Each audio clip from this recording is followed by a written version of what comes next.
Hello, I'm Liz Zorab. I'm Mr. J. And this is Byther Farm. It's Sunday evening, it's about 10 to 8. She says looking at the calendar. So yet again, we are filming just as the sun is going down, so the light is appalling. And we can't even use the light from the window above us because we've put a brolly up there to block the light. When we're filming in the daylight, when the light's too bright and you can't see us. So today has been, it's been a bit different for us because for the last few weeks we've done a live chat on a Sunday.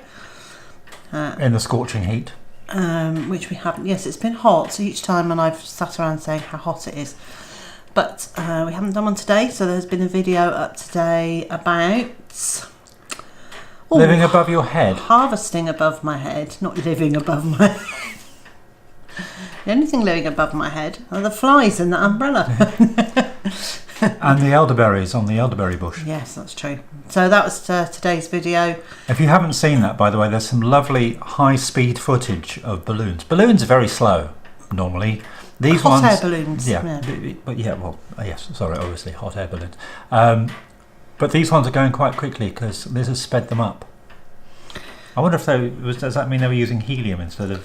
It looks like it. It was, so I sped it up by 1,300 times, 1,300 times its normal speed. So in a minute or so, you see balloons going up, and that is great. Actually, I'm really pleased. It looks like it's flickering a bit because things fly in front of the camera, and at really that speed, quickly. it's like I was actually thinking that if you could put a musical stave behind them, and it'd be a great piece of music, wouldn't it? It'd be very interesting to see what that sounded like.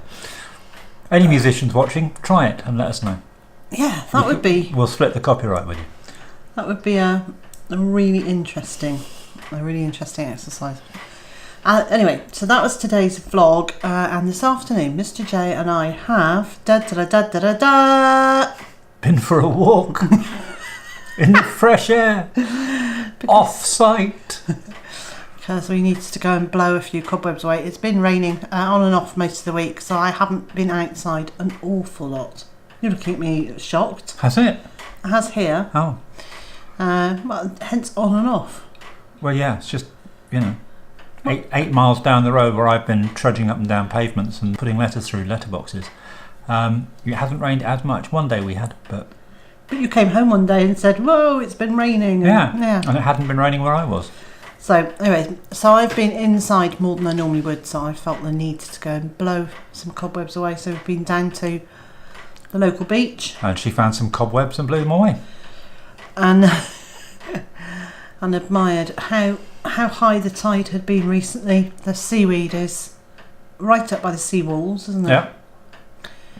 And of course we didn't have a bag with us and we didn't have gloves with us, so we couldn't collect any. No, well, we've said next time. Well, I was actually about to say that if you can hear a honking in the background, there's a cat in amongst the pigeons. No, there's a cat wandering around outside the duck pen, and they are telling it in no uncertain terms to go away. And their language is not quite as clean as that. So it's a little bit honking going on in the background. Yeah, the ducks. As you know, we integrated the 2 young girls in with the big flock, and that was on Wednesday of this week. Wednesday night, getting the ducks to bed was... It was a Benny Hill sketch. It was a nightmare. We really just needed yakety sax playing. The ducks who were established in the house went in no problem. Yep, they were in bed. The 2 new ones, no. We were probably about half an hour, 40 minutes chasing them around and getting them out from under the elderberry tree, and then chasing them around and then getting them out from under the elderberry tree. Chasing them around and getting them out from under the elderberry tree. As you probably have guessed, it was a bit cyclical. But eventually we got them in and breathed a huge sigh of relief, came in, collapsed, and thought, it's going to be better tomorrow. Which it was. It was only 30 minutes chasing them around instead of 40. And then day 3, bing, in they went. And ever since, they've just...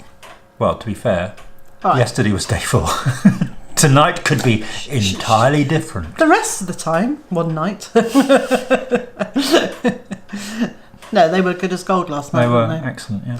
So it looks like they are integrating it at least at bedtime, and they do seem to be spending more time together as one flock.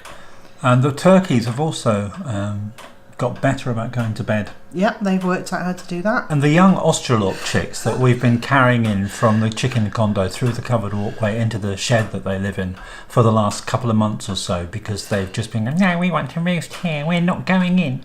And now, finally, with a little bit of persuasion, actually walking for themselves. Yes. So they've discovered what their legs are for. So yes, the clicking that you can hear is the incubators, which we've put back on with 22 duck eggs in, and eventually it will be, well, next week it'll be probably just one incubator when we've candled them and removed the ones that aren't fertile. We are hoping that we're going to have a better hatch rate and a better fertility rate than we had with the last batch. As you may recall, we ended up with 2 surviving ducklings who are now very happily in their new home. So they went off to to live with Eric the Bees, who's the beekeeper who attends the hive here.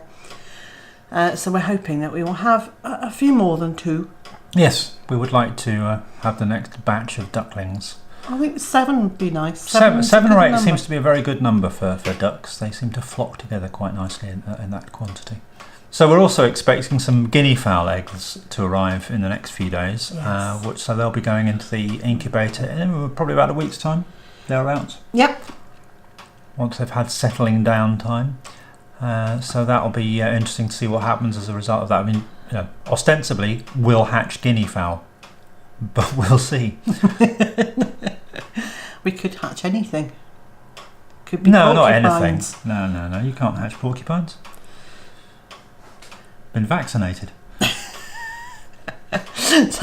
So we will hopefully hatch some guinea fowl, which we won't be keeping for very long, just long enough. And I'm going to put them into the duckling pen, and they can live there, so they can't fly off. They can be secure there. They'll have space to move around and to flap their wings without disappearing off into a tree. And hopefully our neighbours will be tolerant with the noise while they're there. And talking of being tolerant, yes, Mr. J has been absolutely wonderful. And the last couple of weeks I have been a bit out of sorts, haven't I? Yeah, you have a bit. And that rumbles on, but it is what it is. And we've done lots of, I wonder if it's because could it be? Perhaps it is. Who knows? It's probably a whole raft of things. I'm feeling quite pessimistic about our future. Not our future. Not. I was worried there for a minute. Not. Don't try and give me this pessimism. Not our future, but just about the direction that our country is going politically. And the impact that could have on not just us but on future generations, and I feel powerless. I feel powerless to do anything about it, and I don't like feeling powerless. It makes me. I really don't. It makes me very frustrated, and it makes me a bit glum. So. And grouchy. The one thing it doesn't do, though, is make me grouchy.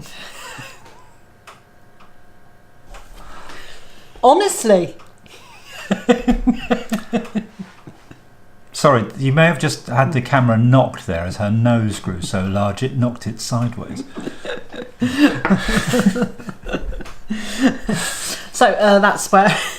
So on a day-to-day at home, with everything that's going on here, I'm absolutely fine. But when I stop, and particularly if I look on social media, which I'm trying not to do, or at least I'm not looking on Twitter, because particularly on Twitter, I think my Twitter feed has got quite a political slant to it. I just find it worrying and depressing. But home is good. It's a good, safe. We've stopped watching the news as well. Yeah, it's just a bit of self-preservation. We were talking earlier on about self-preservation, weren't we? Absolutely. I think that it's important that we all have opinions, we all have our beliefs, we all have our ways of doing things, and we should all be able to rub along with each other and get along and get on with life. Sometimes there is I don't know why people do it, but people like to attack. If you don't agree with them, they like to attack. Now, personally, I don't do that. If I don't agree with someone, I don't agree with them. That's it. But I'm not also going to put myself in the firing line where I just think all I'm going to do is get abuse. I don't want a shouting match with anybody. Thanks very much. I'll discuss things with you. Fine, no problem. But if we disagree, we have to agree to disagree, because otherwise there is no point. No, well, and actually, there's loads of things that you and I have to do that on, aren't there? Just on when we first got together, we spent the first 6-8 months, maybe even up to a year, learning what it was that we had to agree to disagree on, and we still are many. And there are many things, aren't there, that we absolutely. have to agree to, because we just, we're not. Although we're a couple, we are not actually a one person. We're not cut from the same cloth. No, we're not identikit twin type. No, absolutely not. And I like the fact that it would be very boring if we were exactly the same. It'd be really boring. Can you imagine living with me? I do. But I can't imagine living with me. It would be a nightmare. I'm saying nothing. It can't be a nightmare. I'm still here. Yeah, that's true. Look! The pigeons are up in the trees. Not again! Eating the elderberries. Don't eat my wine, he whined. And we have left some high up. Well, mainly because I can't reach them, but the agreement was with the birds that they could have the ones at the top, but that's not at the top. It's about halfway down. That's another one that hasn't read the memo. See, I told you putting it in pidgin English wasn't going to be enough. So this evening we're going to settle down with something to drink, something interesting to watch, and just relax. So what we're actually going to do is put the birds to bed, spend a while chasing the ducks around if they won't behave. Spend ages faffing around with Australorp babies who may or may not go to bed on their own. Then we'll come in and we'll tackle the washing up. It's all fun and games here, isn't it? And then I'll collapse. I'll be on a hot chocolate. You'll be on a... yes, I'm not sure. I may well be on something soft and non-alcoholic prior to recording some radio shows. So it looks like he's recording radio shows and I've got a new book to read. Well, sorted then, isn't it? And so, wherever you are in the world and whatever you've got planned for today, I hope it's a good one. I also hope you'll join me again tomorrow. Bye.